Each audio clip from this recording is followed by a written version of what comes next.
de hoy, si no estoy mal, se realizó un estudio en la mañana, ¿verdad, pastor? En las horas de la mañana. Hoy no. No, entonces estoy mal. Y fue el día de ayer que se tuvo la primera predicación, por así decirlo, el primer tema más bien, de esta semana 2 con el título de Identidad Adventista. Este segundo día Fue anoche, fue anoche. vamos a tener algo perfecto. Gracias, pastor. Entonces, hoy vamos a tener el segundo tema de esta interesante temario, Identidad Adventista, que me voy a permitir proyectarles. Con un propósito, con el propósito de que todos puedan ver y podamos entender y no cambiar nada de lo que está, porque absolutamente todo de esto está totalmente interesante. El título es de la desilusión a la esperanza. ¿Por qué de la desilusión a la esperanza? Vamos a ver. No sé si ustedes recuerdan, apreciados hermanos, que Daniel 7:25, Daniel 12:7, Apocalipsis 11:3, 12:6 y 14 y 13:5 nos muestran que hubo un periodo de 1260 años o 1260 días donde el cristianismo fue brutalmente atacado por realmente el sistema papal. En esos 1200 años nos dice que hubo una persecución religiosa muy grande contra cada una de las personas que querían ser fieles a la palabra de Dios.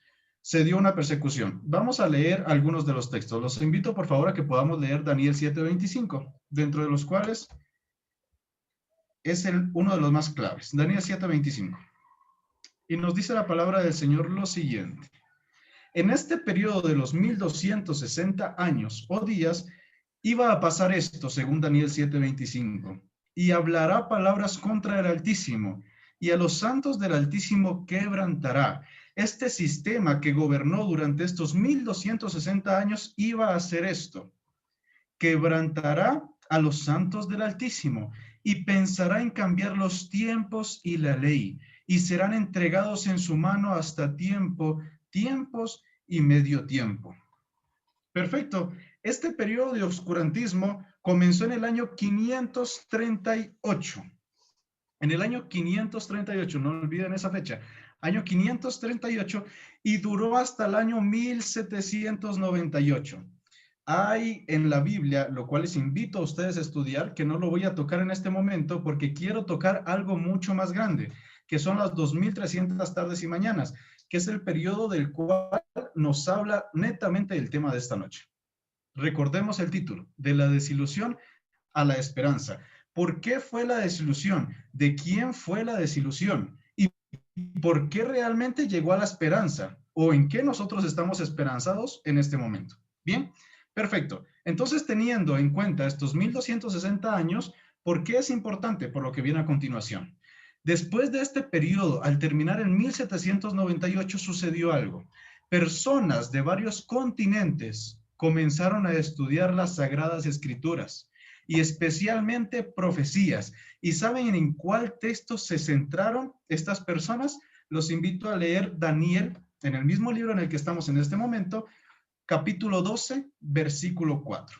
Y voy a pedir, si hay la posibilidad de las personas que nos están acompañando, que podamos compartir. Si alguien puede encender su micrófono y puede darnos lectura, les agradecería. Daniel 12:4. No le escucho, hermana Narcisa. Adelante. Gracias. Daniel 12:4. Pero tú, Daniel, cierra las palabras y sella el libro hasta el tiempo del fin. Muchos correrán de aquí para allá y la ciencia se aumentará. Perfecto. Bien. Las personas comenzaron a tener un estudio más abarcante de las profecías y comenzaron a estudiar muchísimo este texto de aquí. Daniel 12:4. ¿Y por qué era importante para ellos? Bien, vamos a prestar mucha atención. Surgía de esa manera el gran movimiento adventista que enfatiza el advenimiento, la segunda venida de Jesús. Cristianos de varias denominaciones descubrieron que la palabra de Dios anuncia el regreso de Cristo en gloria y majestad. Ese tema se tocó anoche, ¿verdad? Se tocó anoche y vimos acerca, se pudo ver acerca de como adventistas que creamos en el segundo advenimiento de Jesús, por medio de los textos de Mateo 24, 30 y 31. Nos nombran aquí algunas de las personas que se levantaron a predicar exactamente sobre Mateo 24, 30 y 31, como Johann Petri en Alemania, Manuel Lacunza en Chile, Joseph Wall y Edward Irving también predicaron de este mensaje. Una de las voces más elocuentes, y ojo porque aquí vamos entrando en la parte central del tema de esta noche. Una de las voces más elocuentes fue la del bautista William Miller. Recuerden, ¿cuál era la predicación de estas personas? ¿Alguien me puede decir qué era lo que predicaban? ¿Sobre qué texto de la Biblia? ¿Sobre qué texto predicaban estas personas? Johann Petri, Manuel Lacunza, Joseph Wall, Edward Irving. Daniel 12:4. No, ¿No? estaban predicando sobre Mateo 24, 30 y 31. ¿Perfecto? Bien, en 1818, después de estudiar la Biblia, ahora estamos hablando de William Miller. Este señor está ubicado en los Estados Unidos. En 1818 comenzó a estudiar la Biblia, versículo por versículo. Este juez de paz, que era muy respetado, se encontró con la profecía de las 2300 tardes y mañanas de Daniel 8:4. Vamos por favor a ir a Daniel 8:4. ¿Qué nos dice Daniel 8:4?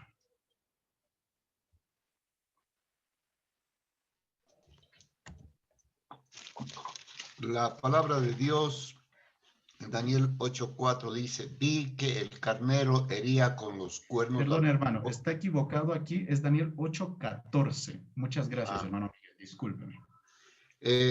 Daniel 8:14 dice, y él dijo, hasta 2300 tardes y mañanas, luego el santuario será purificado. ¿Cuál creen ustedes que fue la primera pregunta de William Miller? Bueno, ¿y qué quiere decir este texto? ¿Cómo será que esta situación va a suceder? Al él ver esto y decir, hasta 2300 tardes y mañanas, luego el santuario será purificado. ¿Será que ese santuario iba a ser el mundo? ¿Y será que esa purificación iba a suceder en el segundo regreso de Jesús? ¿Ustedes creen que pensó esto? Vamos a ver qué nos dice el estudio.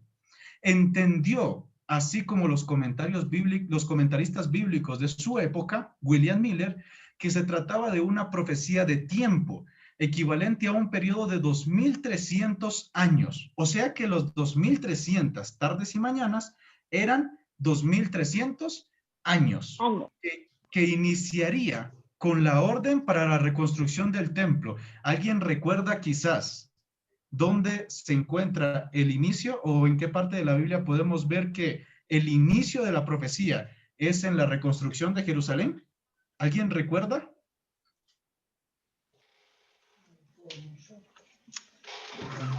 Y como la Biblia se interpreta a sí misma, vamos a ir a Daniel 9:23. Daniel 9:23 y 24. La palabra del Señor. Muchas gracias, hermana Elsa. Adelante. La palabra del Señor nos dice, tan pronto como empezaste a orar, fue dada la respuesta, y yo he venido a enseñártela, porque tú eres muy amado. Entiende pues la palabra y entiende la visión.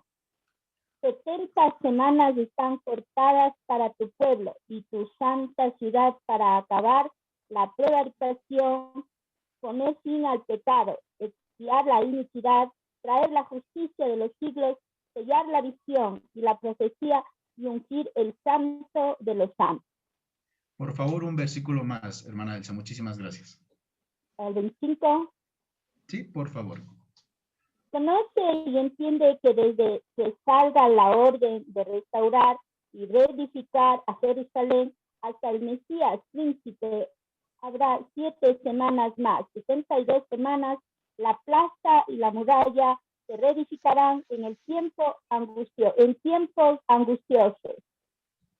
Perfecto. Muy bien. Tenemos entonces el comienzo de esta profecía en Daniel 9, exactamente 25. ¿Cuándo iba a comenzar las 2300 tardes y mañanas? Entiende pues nos dice el 25, que desde la salida de la orden para restaurar y edificar a Jerusalén. Ahora, ustedes si se van a los libros históricos de nuestro tiempo, de lo que ha pasado a través de la historia de la tierra, se van a encontrar con que no hubo solo una orden para restaurar Jerusalén, sino que hubieron 3 órdenes para poder restaurar Jerusalén. ¿Por qué se encuentra la orden del 457, que fue la orden que dio el rey Artajerjes? ¿Alguien sabe?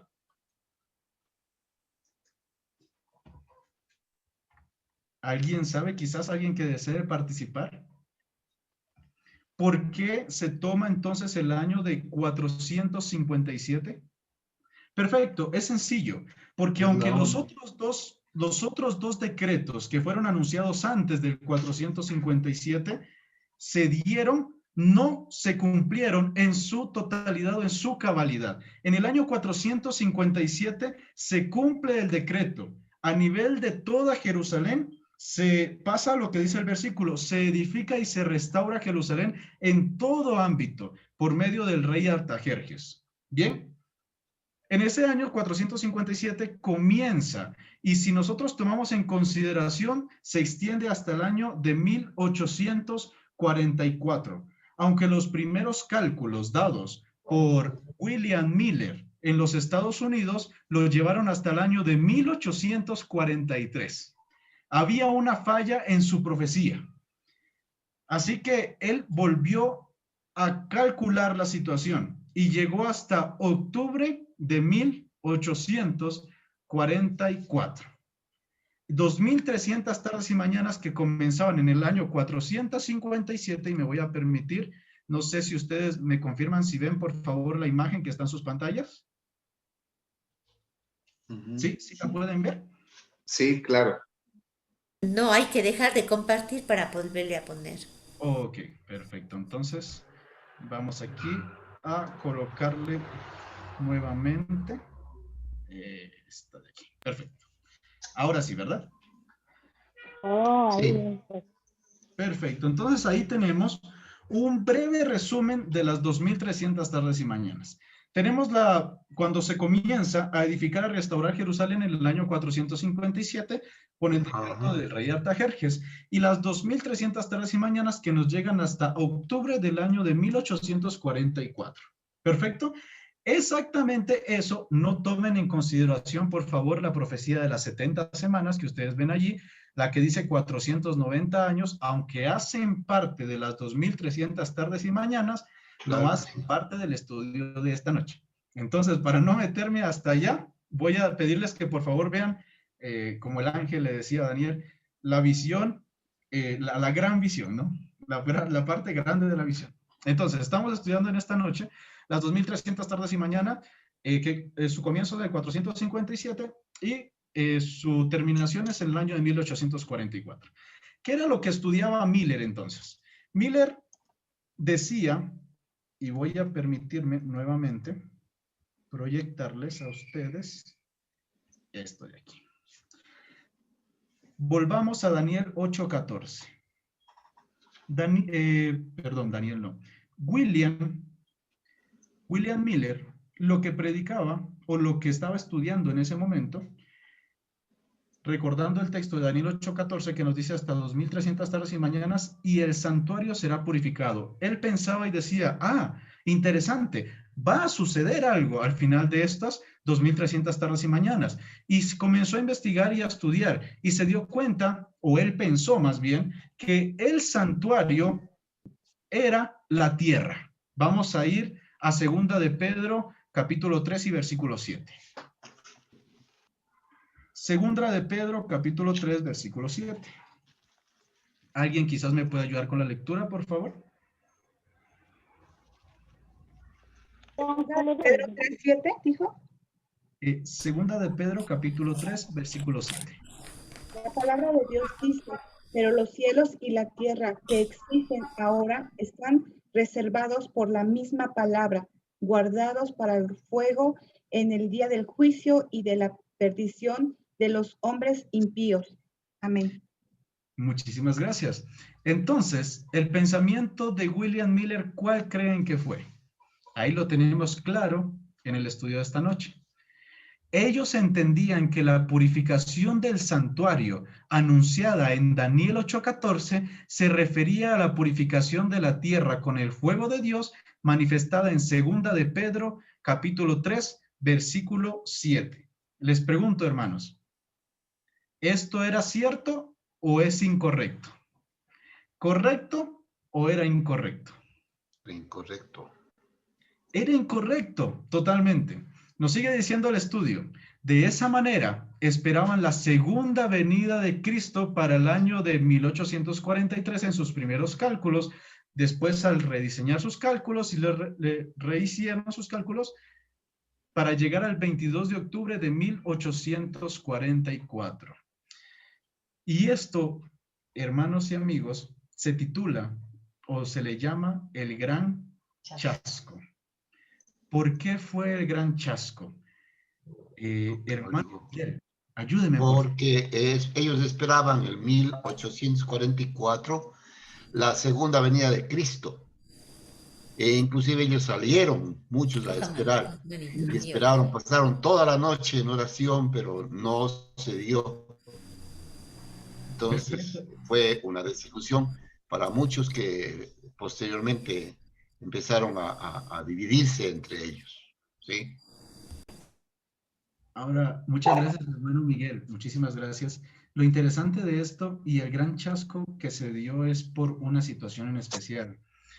Las personas no solo creían que o estaban seguras que Jesús iba a venir el 22 de octubre de 1844, usted mismo le bajó mucho, sino que comenzaron a vender sus posesiones.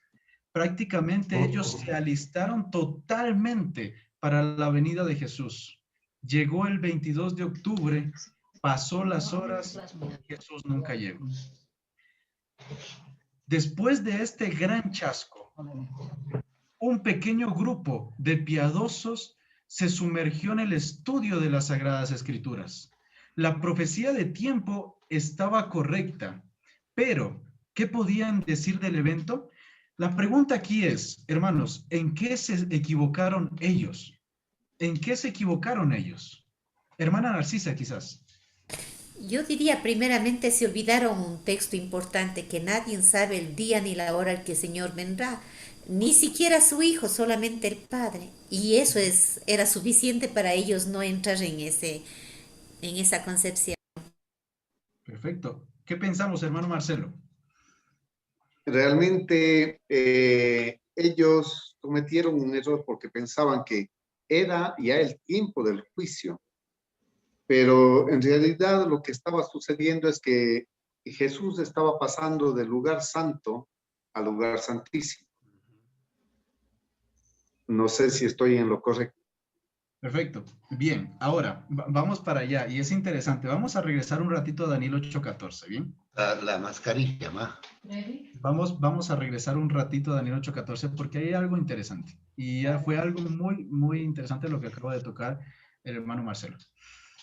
Daniel 8:14 nos dice que iba a haber o va a haber en el santuario una purificación. ¿Correcto? O sea, un evento iba a suceder después de estas 2300 tardes y mañanas. Es decir, la fecha que ellos vieron era correcta. El análisis que ellos surgieron de esta profecía de tiempo era correcta. ¿Saben qué era lo incorrecto? Correcta en el tiempo, incorrecta en el evento. Eso fue lo que se equivocó William Miller. William Miller se equivocó en el evento. Bien, entonces, ¿cuál es el evento que iba a suceder? Si no era la venida de Cristo, ¿cuál es el evento que se dio entonces?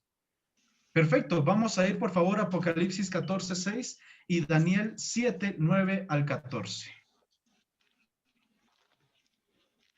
Nos dice el estudio: la profecía de tiempo estaba correcta, pero ¿qué podrían decir del evento? Después de mucho estudio de oración descubrieron que el santuario al que el pasaje de Daniel 8:14 se refería era el santuario celestial. Por favor, si alguien me puede ayudar con Apocalipsis 14:6 y otro hermano o amigo que nos pueda ayudar, por favor, con Hebreos 8, 1 y 2. Hebreos 8, 1 y 2. La palabra del Señor nos dice: entonces vi a otro ángel que volaba por el cielo con el evangelio eterno para predicarlo a los que habitan en la tierra, a toda nación y tribu, lengua y pueblo. Decía a gran voz: reverenciad a Dios y dadle gloria, porque ha llegado la hora de su juicio, y adorad al que hizo el cielo y la tierra, el mar y las fuentes de las aguas.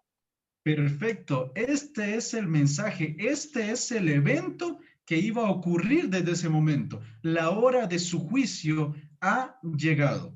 Vamos, por favor, a leer ahora Hebreos 8, 1 y 2. ¿Quién me ayuda, por favor? Hebreos 8, 1 y 2 dice, y ahora bien, el punto principal de lo que venimos diciendo es que tenemos tal sumo sacerdote, el cual se sentó a la diestra del trono de la majestad en los cielos, ministro del santuario y de aquel verdadero tabernáculo que levantó el Señor y no el hombre. Perfecto, muy bien. Complemento totalmente de Apocalipsis 14:6. Le voy a pedir al hermano Miguel que si me puede ayudar, por favor, con Hebreos mismo, pero capítulo 9, versículo 11 al 15, por favor. Si por allí quizás el hermano Marcelo me puede ayudar con Apocalipsis 11, versículo 19, le agradecería. Hebreos 9 Hebreos del 11 al 15. Así es. Hebreos 9, del 11 al 15 dice la palabra de Dios. Pero estando ya presente Cristo, sumo sacerdote de los bienes venideros, por el más amplio y más perfecto tabernáculo, no hecho de manos, es decir, no de esta creación, y no por sangre de machos cabríos, ni de becerros, sino por su propia sangre. Entró una vez para siempre en el lugar santísimo, habiendo obtenido eterna redención. Perfecto, muy bien. Ahora Apocalipsis 11, 19, por favor. La palabra de Dios dice, y en el templo de Dios fue abierto en el cielo, y el arca de su pacto se veía en el templo, y hubo relámpagos, voces, truenos y un terremoto de gran magnitud, y granizo también. Perfecto. Bien, los textos claves que acabamos de leer son Hebreos 8, 1 y 2, 9, 11 al 15. Capítulo 9, versículo 11 al 15, totalmente ligados a los de Apocalipsis. Y acabemos, por favor, con Daniel 7, 9 al 14. Daniel 7, 9 al 14.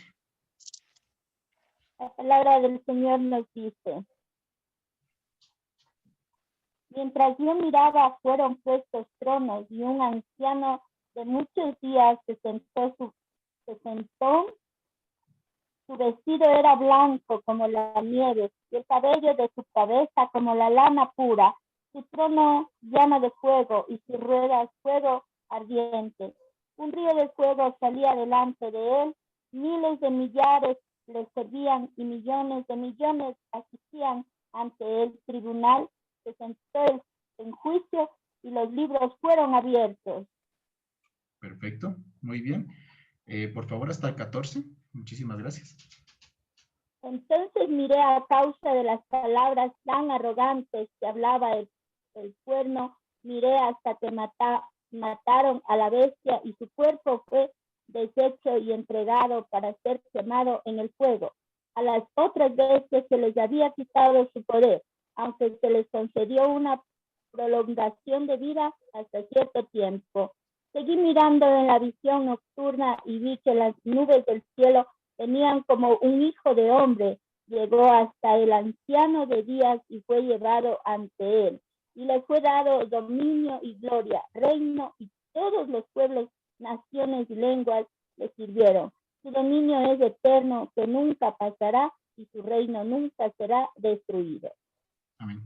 Amén. No sé si entendimos entonces el evento que transcurrió en el año del 22 de octubre de 1844. Totalmente el hermano Marcelo tenía la razón. Comenzó un juicio, se comenzó un juicio, los libros fueron abiertos y desde allí, hermanos, se ha venido hasta este momento dando el juicio de todos nosotros. Y hay un Dios que intercede por nosotros. Ese es el mensaje, el centro del tema de esta noche. Y quiero que por favor leamos y me acompañen a leer la conclusión que aparece en el temario. El mensaje del santuario celestial despertó el conocimiento sobre la ley de Dios y en ella brilló el cuarto mandamiento. Observa cómo una verdad bíblica se relaciona con otra. Surgió entonces un pequeño número de adventistas guardadores del sábado. Ellos creían que Jesús volvería a la tierra muy pronto, pero en una fecha y en una hora que nadie sabe. Ojo con esto, y era lo que nos decía la hermana Narcisa al inicio. Ellos perdieron de vista que Marcos 13:32 nos dice que el día y la hora nadie lo sabe. En eso creemos nosotros el día de hoy, ¿correcto? Ese pequeño grupo creció tanto y tan rápidamente que necesitó organizarse. De ese modo, en el año de 1843, surgió la Iglesia Adventista del Séptimo Día.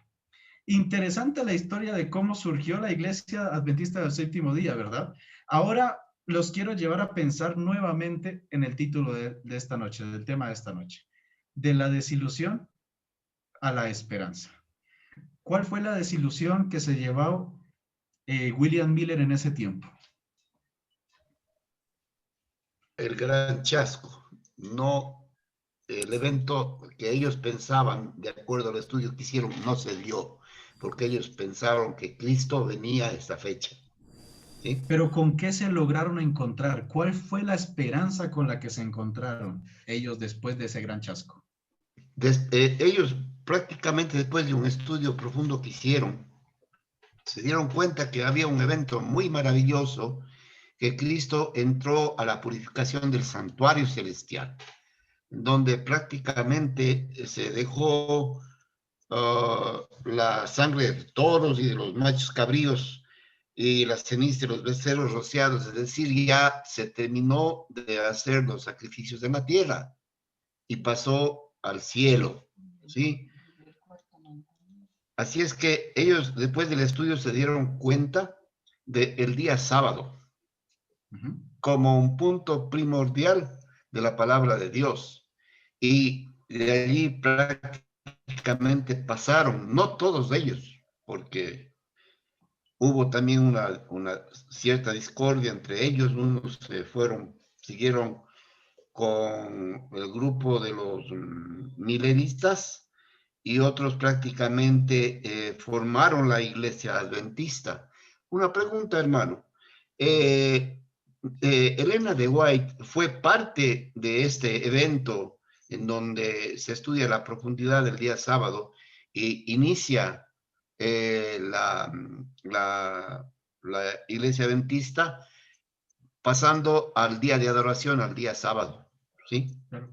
Sí, o sea, sin duda, recordemos que ellos, y lo leíamos al inicio, la iglesia se funda en el año de 1863. De 1863 para adelante, comenzamos como organización, como adventistas del séptimo día. Antes de eso, eran cristianos de muchas denominaciones que tras un estudio exhaustivo de la palabra de Dios, llegan a descubrir verdades increíbles como la verdad del sábado, entre otras verdades maravillosas. Y obviamente dentro de esas personas, una de ellas fue Ellen White. ¿Perfecto? Bien. Hermanos, esa es la historia de cómo nació, o una parte más bien, una pequeña parte de la historia de cómo nació la Iglesia Adventista.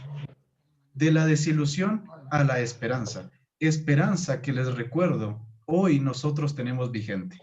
Recordemos que el día de hoy es esta realidad, sigue siendo esta realidad la misma que la de ellos. Tenemos un intercesor, Tenemos alguien que ya pagó por nosotros y que día tras día se revisa en el libro abierto aquellas páginas del juicio. Recordemos que se está dando un juicio.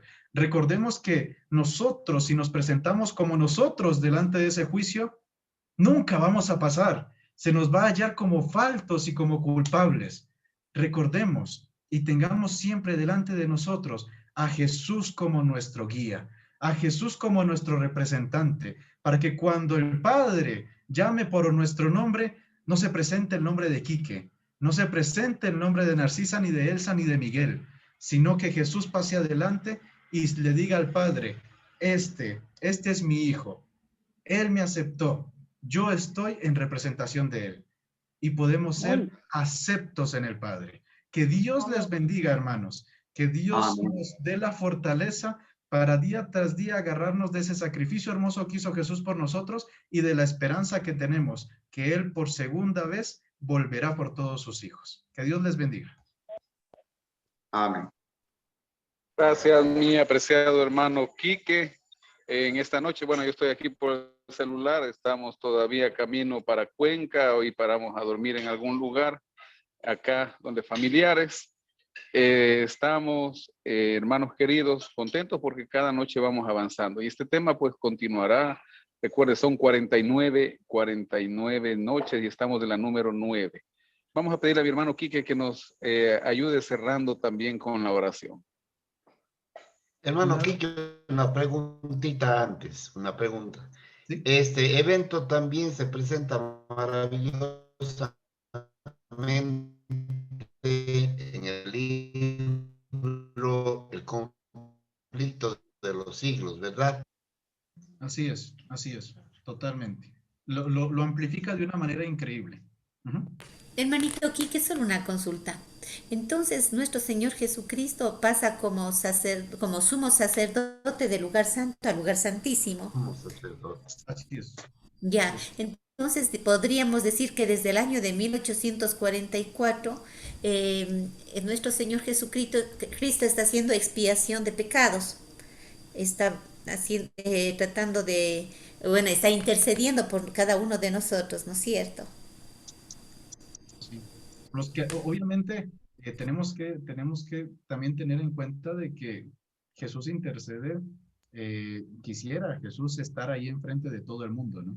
O sea, Juan 3:16 lo dice claramente, de tal manera amó Dios al mundo, Él se entregó por el mundo entero, pero recordemos que la justificación va solamente para los que creen en Él y aceptan su llamado. Realmente los que se presentan, como les dije, el Padre llamará, y solamente los que presenten a Jesús delante de ellos, esos serán justificados. De resto no podrán ser justificados. Amén. Les invito entonces a orar. Señor Jesús, te damos las gracias por, primeramente, el sacrificio hermoso que realizaste por nosotros. No lo merecíamos. Romanos 6:23 nos dice que la paga de pecado es muerte, pero tu regalo para nosotros es vida eterna. Y ese regalo lo recibiremos cuando creamos en ti, te conozcamos y nos demos el tiempo para estar contigo día tras día. Ayúdanos a saber y a entender que lo más importante eres tú, que tú quieres que vivamos felices en este mundo, sí, pero que no te perdamos de vista, Dios, que podamos hacer de ti lo primero y que en ese momento que sabemos que va a llegar, que sabemos que nuestro nombre va a pasar por el juicio, que te puedan ver a ti y no a mí, porque de seguro yo seré hallado falto, pero sé, Dios, porque tu promesa es que nos perdonarás y nos justificarás delante de tu Padre, que tú estarás allí, delante de mí. Por favor, Dios, ayúdanos a abrazar estas promesas maravillosas y gracias, porque de la desilusión tan grande de un chasco, pudimos en este momento entender que a través de la historia como adventistas es necesario conocerte, revelar tu carácter y poder ser justificados por ti delante del Padre. Y así, Dios, hallar salvación. Gracias por los pioneros y gracias, Señor, porque sabemos que la historia se sigue escribiendo y que tú nos utilizarás. En el nombre de Jesús. Amén. Amén. Amén. Muy maravilloso. Amén, amén. Muchas gracias, hermano Quique. No sé si usted que está en la computadora puede tomar ahí la foto, por favor. Ahí nos envía después. Nos vemos mañana, hermanos queridos, a la misma hora. ¿Cómo así? Hasta mañana, pastor. Todas las noches por Hasta un mes. mañana, querida familia. Mañana, pastor, buen viaje. Más de un mes. Bueno, ya. Bendiciones, gracias. Linda noche. Nos vemos. Buen viaje de regreso, pastor. Bendiciones. Gracias. Ya estamos, miren el calor, ya extrañamos el frío. Ah, Gracias, bendiciones. Hasta mañana. Bendiciones, hermanos. Hasta mañana. hasta mañana, hermano. Cada domingo, ¿qué te pasa? De la peste, la instructora,